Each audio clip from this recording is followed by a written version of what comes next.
it's Cabinet Watch time, ladies and gentlemen, so we're going to be giving you the runners and the riders throughout the course of this show. Notable names out at the moment, including the likes of Jacob Rees-Mogg and, of course, the Tory party chairman, Jake Berry. Will be letting you know, hopefully, in a matter of moments, who's in. Will Bradman be back? Will Gove make a stunning return? We are continuing to cover Rishi Sunak's appointment and, indeed, his further appointments throughout the course of this show. But we're nothing without you, the people, and that's why I want to do this as well. Let's cross live now to our South East England reporter, Ellie Costello. She is at the Conservative Club there in that particular area, speaking to the members. And the members have faced a very, very contentious issue, Ellie, haven't they? Because they didn't actually really get to vote on Sunak. You've been chatting away to them. What are they saying?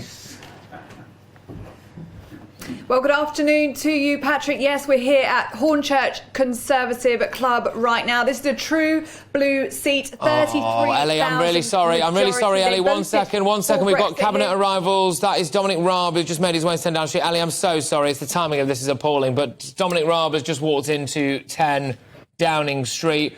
Ellie, sorry about that. Carry on, please. We've just had the news there that Dominic Raab has just walked into number 10. That's breaking news that's just happened whilst we're on air now. So we'll get some reaction to that in a minute. Looks as though he could be in the cabinet. So get thinking about what you think about that. But what I was saying was we're in Hornchurch Conservative Club right now. They've got a 33,000 majority here for the Tories. It's a blue seat. They voted Brexit and they've got a lot of opinions about what we've seen today, about Rishi Sunak as Prime Minister and also the upheaval we've seen this afternoon. 11 ministers out. What are our thoughts on that? Let's start with you. We're joined here on the left with Bob Perry. He's the former chairman of Hornchurch and Upminster constituency, and he's also a former Conservative Chancellor. And on my right here is Len Hayhoe, great name, chairman of Hornchurch Conservative Club. So you're the boss of where we are right now. But Bob, let's start with you then. So those 11 resignations, I won't run you through the whole list, but we're very interested in some of the names, aren't we? Jacob Rees-Mogg and Brandon Lewis, they're both resigned. But also Kit Malthouse, you were surprised by, weren't you? I was surprised with Kit Malthouse, but Kit Malthouse is a friend of Boris, and they've always got on very well.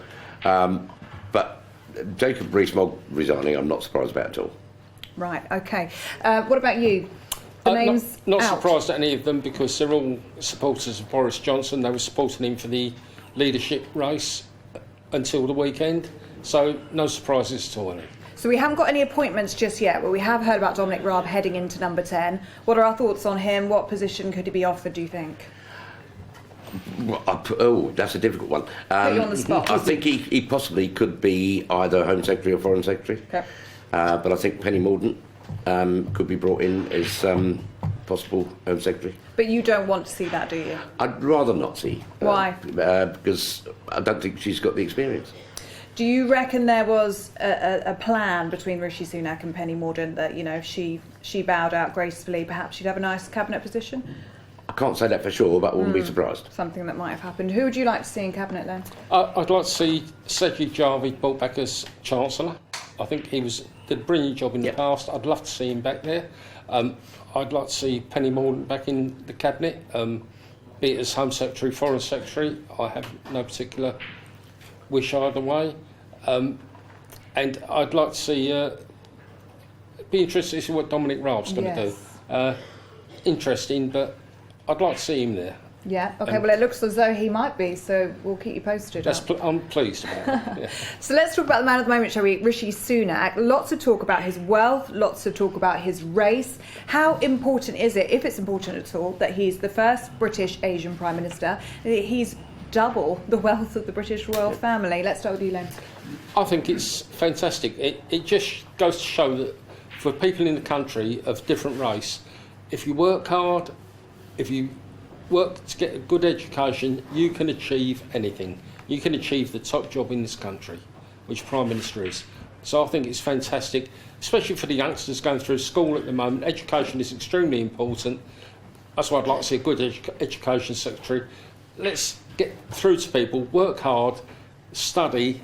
You can achieve what you want. You can achieve your dreams, and that's important. Well, that is true Conservative values, isn't it? Although some would say he has an awful lot of privilege as well. Bob, what do you make of that? The British Asian Prime Minister, I mean, how important? Personally, that's not important to me. I think the man should be judged on who he is and not by the colour of his skin. And you know him personally, don't I you? do Met know him him several personally. times. Yes. Well, I met him twice, actually. But yes, so the colour of his skin is unimportant to me.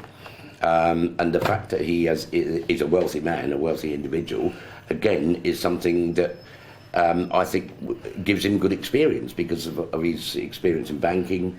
And as a previous Chancellor, I think that he's going to do the right things. Well, fingers crossed. The country certainly needs some stability right now. We need to hand back because we're on Cabinet Watch. But very briefly, was it right that we didn't have a general election? Was it right that we went with Rishi Sunak for the MPs? Yes, I believe it was. The Conservative Party were given the mandate. We don't elect a Prime Minister, we elect a party. I think it's right. We need stability, and a general election now doesn't give us that. I think it's right we didn't have the election. And that's from a Conservative Party member who wasn't actually allowed to vote, and you don't think that's a bad thing. And Bob, very briefly, is it right that we didn't have a general election? I think it's right we didn't have a general election, but my issue with Rishi being Prime Minister, I think he'll do a good job, but I don't like the fact that he was appointed rather than elected. You think it should have gone to the members? It should have gone to the membership, and certainly the MPs. I mean, what all the MPs did was put him forward. They didn't choose him. Yeah. Well, this is the great thing about GB News. Look, differing opinions, but respectful conversation. Thank you so much to Bob and Len for joining me this afternoon. Really, really good to be with you. And Patrick, we'll get back to you now and Cabinet Watch.